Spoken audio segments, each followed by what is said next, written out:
Hey y'all, welcome to this week's show. We are going to get into some really interesting information from Father Sparaga's exhaustive explanation of the Catechism. In just a few minutes, a lot of things I don't think a lot of modern Catholics know. They aren't things that are necessarily taught in, in catechism classes or RCIA or OCIA about Catholic funerals. Actually, a very interesting. If you're a cradle Catholic, you grew up with it, you may take a lot of this stuff for granted, and if you're a convert, it's probably going to be very new information. But first, let's start with a couple of questions and answers from radio replies. And the person asks, do you include marriage among the sacraments? And they answer, of course, yes. Every valid marriage between baptized Christians constitutes the sacrament of matrimony. And the person says, but Christ did not institute marriage. It existed long before his advent into this world. And they answer, prior to Christ, it existed as a matrimonial contract, but Christ elevated it to the dignity of a sacrament of the new law.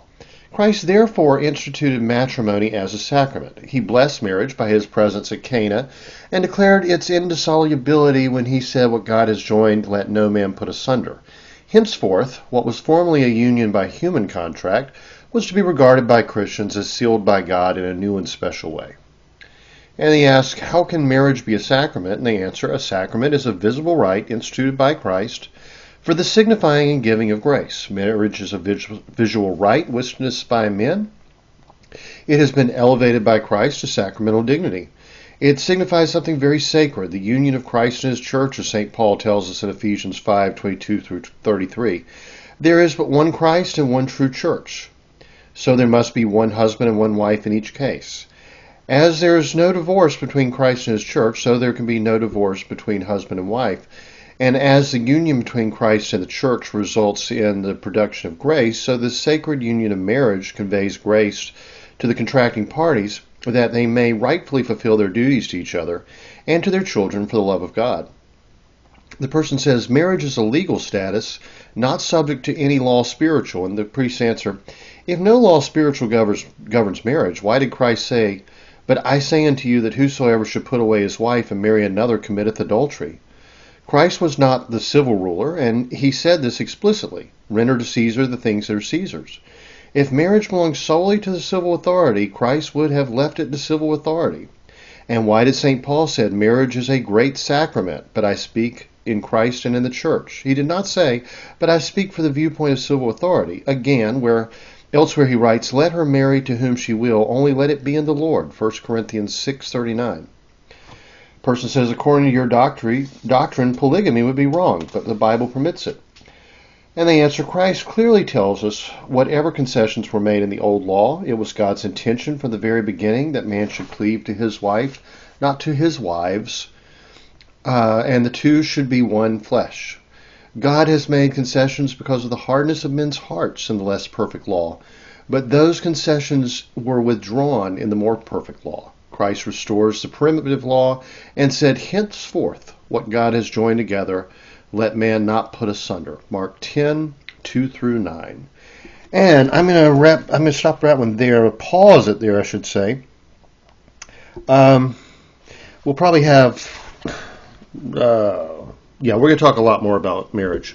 At least 2 more shows with these little introductory questions and answers. I don't like to spend more than 5 or 10 minutes on them. This is like basic catechesis in a question and answer format, which is very, very useful, but it can be overwhelming if it goes on for too long. You want 2 or 3, maybe 5 questions and answers. That's, anybody can hold that, process it, and understand it. So we'll have maybe another day or 2 on marriage. Basically, the one thing that can be said universally of Protestants is they freaking love divorce. I mean, Jesus says that marriage is a permanent sacrament, and divorce is not permitted in all 4 Gospels. And then St. Paul repeats it, and I think a few more times, is James or Peter. I can't remember exactly the quotes off the top of my head. Protestants who say their sole authority is the Bible will turn a blind eye to those passages. They would rip them out of the Bible if they could. Protestants love divorce. Even Martin Luther said he didn't really approve of divorce, but he thought polygamy and bigamy and adultery were wonderful. If there's one thing, I mean, the entire Anglican Church is founded upon divorce. King Henry had formerly been cutting his wife's heads off and said, okay, maybe this time I'll ask the Pope for a divorce. The Pope says no, and he says, okay, I'm going to go form my own church. The entire Anglican Church is founded on divorce. I have been to Baptist churches where the preacher's been married 3 or 4 times. And oddly enough, his ex-wives and their new husbands and their new families are sitting in that same congregation, and usually they've divorced 2 or 3 times. I mean, if there is one thing Protestants love, it is cheating on their spouses, adultery, and divorce. I mean, that is like universal. I don't care if you go to a Presbyterian, a Baptist, a Methodist, an Anglican, a Lutheran, Pentecostal, a Church of God, you name it, Seventh-day Adventist, they hate the sacrament of marriage. But on the same hand, they'll turn around and say, well, it's not right that priests aren't married. And it's like, wait a minute. Actually, St. Paul said it was better if priests weren't married, but and it is a discipline of the Roman rite, and if they wanted to join a different rite of the church, they could be married priests. They choose to adopt that, what would you call it? There's a word for it, discipline. They choose to adopt that discipline. But the Bible does specifically say it's better if a preacher, a presbyter, a deacon, whatever, not be married, specifically. But Protestants will just rail against priestly celibacy. Why? Because they don't practice celibacy in their own lives. They cheat on each other's spouse. They cheat on their own spouses. They cheat with their best friends' husbands and wives. They get divorced 6 or 7 times. Damn the kids. They don't give a crap about their children. I mean, seriously. That's the foundation and heart of Protestantism, is divorce. Like the priests were just saying in that intro chapter there, I think the first question was the second one. Just as Jesus and the church are bound one to another, one spouse to another, in a heavenly form of matrimony, polygamy is not allowed because man can only be married to one wife. What did Martin Luther do but create multiple wives?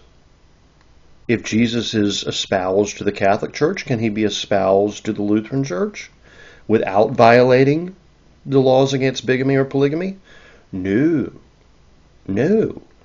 Literally the very foundation of Protestantism is divorce, is rejecting chastity. Well, it's pride at first. I mean, pride is the first sin. But it's saying, yeah, there can be other churches, and you can have other wives, and wives can have other husbands. And, there are no consequences to sin anyway. Martin Luther actually encouraged, he said, commit adultery and murder.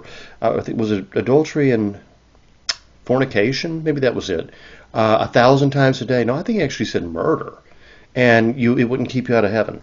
I mean, foundationally, you want to upset Protestants, show them in the Bible where Jesus condemns divorce. And they'll say, well, that was back then. We don't believe that now. And you say, well, here it says God is the same yesterday, today, and tomorrow. And, there's one truth, and the truth never changes. And, they'll come up with 1,000 different things to debate you on, and points of history or, quotes from the Bible taken out of context. The one thing they cannot stand and cannot handle, I mean, they'll say, well, Jesus didn't really mean it when he said, this is my flesh and my blood. You have to eat it and drink it to have eternal life. They'll say Jesus didn't really mean it when he said you had to be baptized to be saved. Jesus didn't really mean it when he gave his apostles the power to forgive sins, etc. And they'll come up with all kinds of twisted ways of explaining that. But you go from one gospel to the next and say, here Jesus condemned divorce. Here Jesus said no Christian can get divorced. No divorce, no divorce, no divorce, no divorce, no divorce, no divorce. One who gets divorced and marries another commits adultery. Adultery is a mortal sin. Adultery violates the 10 Commandments. That's one thing they can absolutely not answer. That is the pin that bursts the bubble of Protestantism, divorce. And ironically, it's the reason why in about 30 years from now, mainline Protestantism will be no more. Since the 1970s, the Anglican Church, or the Episcopal Church in America, has lost nearly 80% of its members. This is pre-COVID, 70 to 80%, depending on where you look. The Lutheran Church, you got two branches of Lutheran. One's like the evangelical side, one is the traditional side. Traditional side, down over 70%. Evangelical side, down about 50%. Okay? Presbyterian Church has lost about 80% of its members. It's down to, I think, 1.4 million at last count, and there used to be tens of millions of Presbyterians, especially in the Southeast. I mean, that was the biggest denomination in North Carolina, and now there are fewer Presbyterians than there are in the population of the city of Winston-Salem. Okay, I mean, seriously.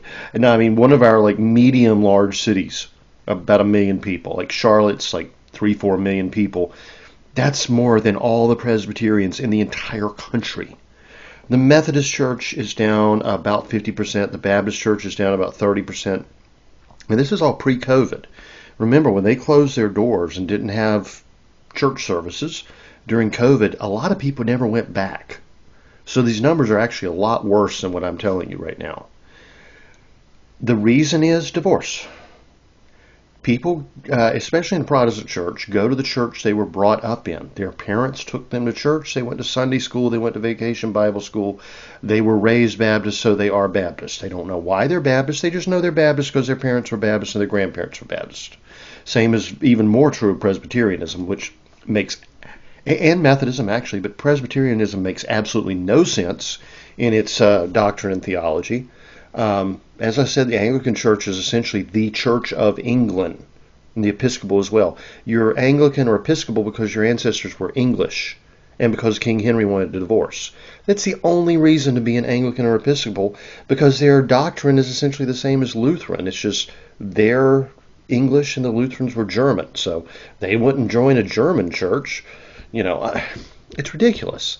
I mean, but that is Protestantism. You're a Methodist because your grandparents were Methodist, because your parents were Methodist, and it's because you were raised in the Methodist Church. Yes, unfortunately, that is true of some cradle Catholics. You know, that's your Nancy Pelosi's and your Joe Bidens. They're Catholic in name only. That's a topic for another day. But for converts like myself, and for a lot of younger Catholics, not the baby boomer generation, pretty well catechized. We know why we are Catholic. You ask a Methodist, what's the method? I did that when I was a Methodist youth minister. I was very interested. You know, I'd been confirmed in the Methodist Church at about the age of 11 or so. Went through all their classes and everything, which didn't amount to a lot. And I got hired to help out as a Methodist youth minister. And I asked the minister, okay, we're Methodists, so therefore there must be a method. Can you explain to me what it is? Well, it's the method of Christian perfection. Great. Can you explain that to me? No, I have no idea what that means. I went to the elders and deacons and even the bishop of the, you know, Methodists have a bishop, by the way. And I said, what is the method? I don't know. Can you explain it to me? Well, when, you know, Wesley wrote this, he talked about the method of, but what does it mean? No idea. So, I mean, there's not a reason a Methodist is a Methodist. A Methodist is a Methodist because they were raised in the Methodist Church or because a friend invited them when they were older, but usually it's going to be 2, 3, 4 generations in the same church, in the same town. What's the thing that wrecks that? Divorce. When the family splits up, the kids go with one parent or another. Maybe that parent stops attending church. Maybe that parent starts going to another church. Divorce number 2 comes along. At that point, there's pretty much no church attendance whatsoever in most families. By the second divorce, you can look at it, the stats. I can't pull them up in mind. I saw this years ago, but basically for each divorce after that, the chances of that family attending church together goes down the toilet. I mean, you start getting mixed families where the kids have stepbrothers and sisters they're not even related to. They don't like each other. Maybe they don't like their new stepfather or stepmother. And mixed people from mixed backgrounds. Maybe, one's a Presbyterian, one's a Baptist, and the Presbyterian is not comfortable in the Baptist church, and the Baptist isn't comfortable in the Presbyterian church. Or maybe they are, still sort of in a more rural setting where people don't really approve of, well, I can't even say that anymore. When I was a kid, like in the 1980s, Baptists didn't really like divorce. They didn't approve of it. Now, I mean, my Baptist next door neighbor in one of the most rural communities in the South, in the Appalachians, I believe she was his fourth wife and he was her third husband, and they just got divorced. So that's what destroys Protestant churches. That's the death knell. If these trends continue, which there's no reason to believe they won't, the Presbyterian Church will cease to exist within 30 years, except as sort of a historical site now and then. They have endowments that'll last for a while. There are already more ministers than there are churches because the churches are closing so fast. The Presbyterian colleges are shutting down. The Presbyterian Church will basically exist in name only within the next 30 years. The same is true of the Anglican Episcopal. Now, they will keep a presence, obviously, in Washington, D.C. and some of the more prominent areas because Episcopalians, Anglicans were among America's founders, and they have big pots of money and, still will carry a little political influence. They're very big in the Masonic order, the Freemasons. So are the Presbyterians. So, I mean, there's going to be a little bit of them left, but they're basically gone. Traditional Lutheranism will be gone. I mean, it may, again, linger in a few, like Midwestern states where it's, more part of people's Germanic heritage. The evangelical Lutherans will be pretty much gone. The Methodists will be about in the same condition that the Presbyterians are now. I mean, they'll be down to about 1 million. And there are only about, I think, 13 million Methodists in the United States right now. There used to be 70 million. I mean, think about that, They'll be gone. Mainline Baptist, you're talking your Northern Baptist and your Southern Baptist. You go downtown in a city and there's your First Baptist Church. That's your Mainline Baptist. That's not your fringe groups. And there are, they're Free Will Baptists and all kinds of stuff like that. Mainline Baptist will be down to a fraction of what it is now, maybe 30% of where it was 10 years ago. And the Catholic population is growing in huge numbers. There are now more Catholics in the United States. The Catholic Church is the biggest Christian denomination in the United States. In 30 years, the Catholic Church will outnumber all Protestants put together. And that includes your evangelicals and fringe groups. And, we will be the largest denomination in the country. And if America is going to retain its Christian values upon which it was founded on, at least in part, we're going to have to get really active in bringing people into the Catholic Church and teaching them. And one of the main things we can tell them is, look, in the Catholic Church, we don't accept divorce. In extreme circumstances, you can file for an annulment if you have real sincere cause for it. But no divorce. Your family's going to be together and stay together for intact from the time you marry to the time you die. And your children will be raised the same way. There won't be all this strife and angst. And divorce destroys families, obviously. It's really bad for kids. We're talking depression, anxiety, drug use, suicide, risky behaviors, violence. Every single study ever has shown that divorce hurts the children.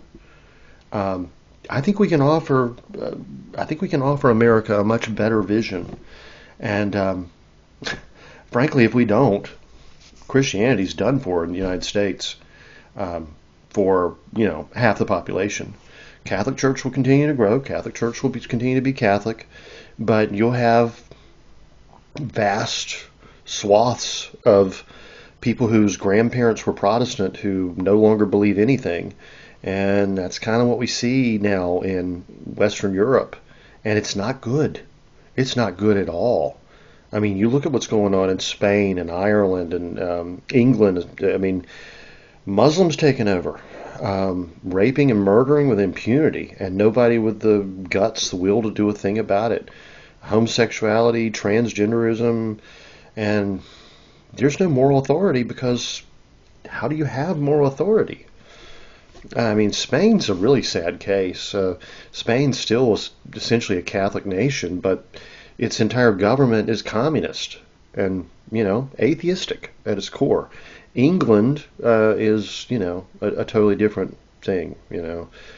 France, a once Catholic nation, hasn't been for 300 years now, almost 200 and some years. It's bad. It's really bad. Ireland is just horrible. I mean, what England did to Ireland is genocide and slavery, but what Irish communist politicians have done to Catholic Ireland is just as bad, if not worse. And Scotland, the brave, my butt. I mean, Scotland caved and surrendered and sold out so many centuries ago. Scotland's a disgrace. An absolute, utter disgrace, and I'm part Scottish. I hate to say that. I'm very proud of my Scottish heritage. Scotland is an absolute disgrace. Anyway, America's not far behind. Look at Canada. Canada's worse than we are. And Canada is not even a Christian nation anymore. Canada is passing laws saying you can't even read the Bible if it will offend a Muslim or a homosexual in church with a minister. Canada is lost. Canada is just so awful. And, and Mexico, since the Communist Revolution in Mexico, Pancho Villa time, I mean, they never really came back. I mean, essentially, they've had a very strong communist leaning, and it's just horrible. Even though that's a majority Catholic nation, right? Well, yeah, but the people in office aren't. I mean, we've had a couple of Catholic presidents in America, John Kennedy and Joe Biden. What did they do exactly to advance Catholic morals and ideals? I mean, Kennedy couldn't keep his pants on long enough. And Biden was a abortion-supporting, trans, gay, promoting, senile moron. I mean, anyway, we have to offer people the alternative of a church that is true to the teachings of Christ and his apostles. And if we do that, people will be attracted to it. If we start compromising, we're no better than the Protestants. So let's get on to Father Sparaga. And we're going to talk about, let's see where I left off. Yes, we talked about processions. Now we're talking about Christian burial. Christian burial is a solemn service accompanied by special ceremonies in which the remains of a departed Catholic are carried in procession to the place of interment. As is usual in every procession, the cross is carried first to denote that our prayers are offered in the name of the crucified Redeemer. The bells are tolled, psalms and funeral hymns are sung. The special ceremonies at Christian it's one of those words I have trouble with. Obsequies, obsequies, obsequies, are all significant of our prayer that God may have mercy on the soul of the deceased. The lighted tapers express, that's candles by the way, express the desire that the departed may be admitted into the realms of perpetual light. The holy water sprinkled on the coffin expresses the desire that the soul may be cleansed from sin. The incense that is burned expresses the desire that our prayers on his behalf may ascend to the throne of the Most High. Okay. Oh, even as the clouds roll upward. Okay, I lost my place for a second. Ascend to the throne of the Most High, even as the clouds of smoke roll upward. A requiem mass is generally celebrated at funerals, and sometimes an oration is delivered to invite the mourners to pray for the departed. If the body is not present, I don't even know how to pronounce this. I've never even heard this word before. Catafalque? Catafalque? Catafalque. Wow. A catafalque. occupies the place of the coffin. The ceremonies observed at the obsequies of a child under 7 years old are such as express joy and gladness. White vestments worn by the priests. The wreaths placed on the coffin are supposed to represent the victor's crown gained by the departed. The present custom of loading the coffin and covering the grave with costly floral decorations of every size and shape is greatly to be deprecated. It is a waste of money that had far better be given to the poor or expended on masses for the repose of the departed. As St. Augustine expressly says, that unnecessary display should be avoided at funerals. The soul of the departed can surely reap no benefit from what is reprehensible. Now that's something, I doubt how many of you cradle Catholics actually know, or converts for that matter. The Catholic tradition is not to have all those expensive flowers and fancy funerals. It's really just a mass, and maybe an what's the word? Eulogy. A eulogy said. People remember the departed, and then the mass is said for the departed and for the family and all that. Not what it is now. One of my family friends that I grew up with, knew him since I was like 6. He was one of my mom's friends. He was always around. Big goofball of a guy, but very anti-Catholic Baptist. Really, one of those people that when we became Catholic just abandoned us after 30 years of friendship, turned his back and walked away. But my uncle was the only Catholic in the family. When he passed away, this fellow went up to the D.C. area with us and went to his funeral because he had known him. And it's the only time he'd ever been in a Catholic church, the only time he'd ever been to a Catholic funeral. It had anything to do with Catholicism, right? Well, my uncle's brother was also gay, and he, of course, had been raised in the church, but he did not attend Mass anymore. And I tell you, they both were wonderful, actually. No issues were discussed, no arguments or anything. The uncle did not go up for, the uncle's brother did not go up for communion. He was respectful of the Eucharist. That was nice. He sat right there beside the, Southern Baptists who hated Catholics and homosexuals and everything. And everybody was very polite and pleasant. And afterwards, our friend said, "This was the most beautiful funeral I have ever attended. This is what every funeral should be like." And I'm like, well, that kind of is what every funeral should be like. I mean, that was the intention. That's the way it was done for 2,000 years. Maybe you want to look at why it's not done that way in the Baptist church. And it kind of almost got through to him for a second. And then he shut down. And that was it. But he says, it is becoming to treat the human body with respect after death, for during our lifetimes our bodies are sacred, as being the abode and instrument of the soul which is made in God's image. They are also the temple of the Holy Ghost, and to be held in honor for God's sake. Moreover, the burial of the dead is a work of mercy, which is not without its rewards. Remember how Tobias acted. In the early days of Christianity, persons of the highest position, even popes, did not consider it demeaning themselves to carry the remains of martyrs in their arms to the graves and bury them with their own hands. In the days of persecution, the place of burial was in the catacombs, where the holy sacrifice was offered. Hence it came to pass that in later times the dead were buried in the crypts of churches or in the grounds surrounding the church, which is called the churchyard. This custom is now abolished on sanitary grounds, cemeteries being situated on the outskirts of towns for the most part. An exaggerated idea as to the unhealthiness of intramural sepulture has contributed to the introduction of the unnatural and pagan custom of cremation. Yes, remember this written in the 1890s. At this point, the church absolutely forbade cremation. Now it is permitted in some cases, but the ashes must be buried. You can't just keep them on your mantle or scatter them in the wind like people do. It says, no danger to the living may be apprehended from the proximity of burial ground, provided the graves are of a proper depth, for earth is known to be the best possible disinfectant. That's actually true. But we also have vaults now.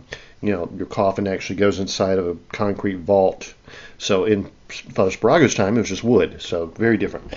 Cremation is condemned by the Church as being an abominable abuse. Originally, the custom of interring the dead in the ground was common to all nations, for the most human ancient remains that have been discovered bear no signs of having been subjected by fire. Vaults containing skeletons have been met with, closed by a slab of stone.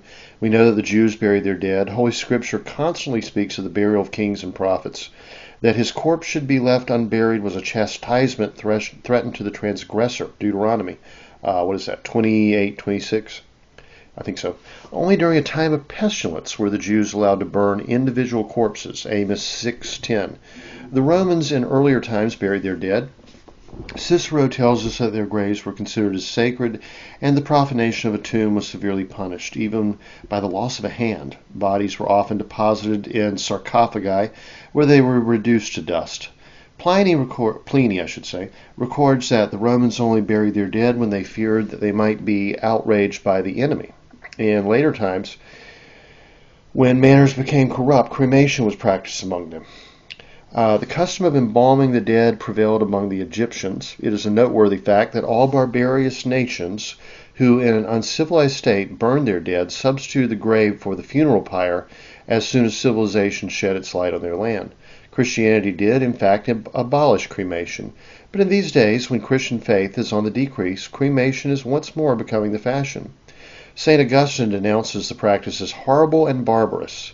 It offends our Christian instincts, for we are taught to regard death as a sleep. The dead sleep in Christ, 1 Corinthians 15:18. For they will rise again, and they are laid to rest in peace. With the idea of repose they enjoy is connected with the churchyard, not with the crematorium. When we commit our dead to the kindly earth, we tacitly express our belief that our body is like a seed which cast in the ground to germinate and spring up. Ooh, need a sip of water here. It is sown in corruption, it is raised in incorruption, 1 Corinthians 15:42. As Christians, we have a higher esteem for the soul, which partakes of divine nature, and consequently for the body, which is the servant and tool of the soul. No true Christian can fail to shrink from the horrors of cremation. Only those who are lost to all sense of dignity of human nature, to all belief in the truths of religion, can desire it for themselves. Let us remember that Christ, our great exemplar,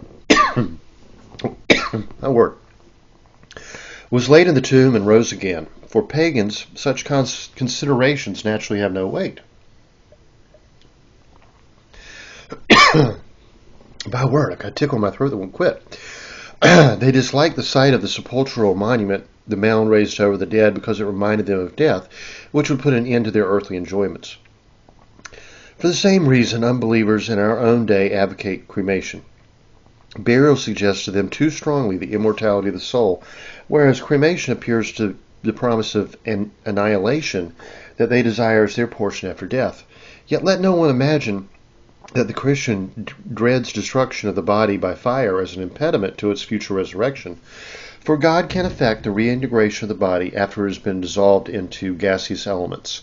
In the interest of justice, destruction of the body by fire is highly reprehensible, since if a body is buried, it can be afterward exhumed if this is necessary for detection of a crime such as murder. By this means, many a murder has been brought to justice. After cremation, this is impossible. Those, therefore, who speak in favor of cremation befriend criminals, inasmuch as they aid in the removal of all traces of their crime. Christian burial is denied to the unbaptized, to the non-Catholic, and to Catholics who are known to have died in mortal sin. Catholics to whom Christian burial is denied are suicides, unless they are insane at the time of death, and therefore irresponsible. It's a very fine point, but an important one. Most Catholics who commit suicide now will receive a Christian burial because we assume they weren't in their right state of mind when they killed themselves. In Father Sparaga's time, it was far more stringent, we might say. And I don't know if it's for better or for worse. Probably for the better, actually, in that case. Duelist. Anyone who participates in a duel cannot receive a Christian burial. Did you know that? Yes. And any persons who obstinately refuse to receive the last sacraments or who have not for years fulfilled the Easter precept, going to Mass on Easter. In the two last cases, the matter is generally laid before the bishops. By the way, all Freemasons, Catholics who join the Masonic Order, take an oath saying they will refuse last rites. So anyone who joins the Masonic Order cannot receive a Catholic burial. The denial of Christian burial to bad Catholics is not intended as a sentence of damnation, but merely as a public expression of abhorrence of their sins, and for the purpose of deterring others from falling into the same sin. An association would be little thought of if one of its members followed to the grave a fellow member who had been a disgrace to that society, so it would be derogatory to the Church and to her ministers if she were to celebrate the obsequies of an unfaithful Catholic. The Church also refuses ecclesiastical burial to non-Catholics because she holds to the principle expressed by Pope Innocent III in the words, "It is impossible for us to hold in communion after their death with those who have not been in communion with us during their life." So, to do so would give rise to the idea that all religions are alike. It would destroy the prestige of the Catholic Church and injure the souls of men. The maxim of the Church is that the ground she has consecrated is the last resting place of her children, and none but members of her family have a right to be interred therein. Yet she permits non-Catholic relatives to be laid in a family vault. For suicides, a portion of the cemetery which has not been consecrated is set apart. And as I said, a lot of that has changed. Most priests now have a degree in psychology as well as their theological degrees. And that has led to a lot of bad stuff. A lot of, bending the rules on homosexuality and a lot of stuff like that. Psychology can never trump Christian morality. But we do have a little bit better understanding of the desperate state of mind that leads some people to commit suicide. Now, some people actually commit suicide out of spite. They are doing so to essentially, out of revenge, make other people feel bad for what they perceive has been done to them. That's not a mental illness. But people who are in a very confused state, a very desperate state, people who are in intense physical pain, say from cancer or something like that, the Church is far more compassionate than in times past, and I think that's a good thing. I think it's a very good thing. There's a lot in between, but I think the Church errs more on the side of caution now, more on the side of compassion. And honestly, very few people know the minds of someone who's going to commit suicide. I was a huge fan of Anthony Bourdain. He and I are a lot alike. We're a lot alike. He's a Yankee. He was a Yankee, of course, from New York and all that. New Jersey. I think he was born in New Jersey. Similar mix of mostly, French and Irish heritage, foodies, punk rockers, cynical, outspoken, caustic sometimes, sarcastic. Yeah, I'm all those things. I admit it. Can be very difficult to be around. But he was smart. He was, he had a really good heart. He was very compassionate, very charitable. He really loved, especially people on the fringes of society. Poor folks, kids. Really very actually pretty good man at heart. Now, he had been a drug addict, cocaine and heroin addiction and alcoholism and all that. But he became successful. And the more successful he became, the more miserable he became. And after having 3 very successful television series and best-selling books and becoming an international celebrity, he was absolutely miserable. And his first marriage probably should not have broken up. They should have stayed together. Second marriage, I can't remember if he was married 2 or 3 times. But anyway, the woman he was with at the end was very bad for him. Very bad for him. And in my opinion, just kind of brought out the worst of his personality, I think. He committed suicide. And I 100% understand what was going on in his mind. I can feel it. I can identify with it. I am, like I said, more like him than not. But he was born Catholic. He was confirmed Catholic. He was baptized, and I don't know if he's buried in a Catholic cemetery or not.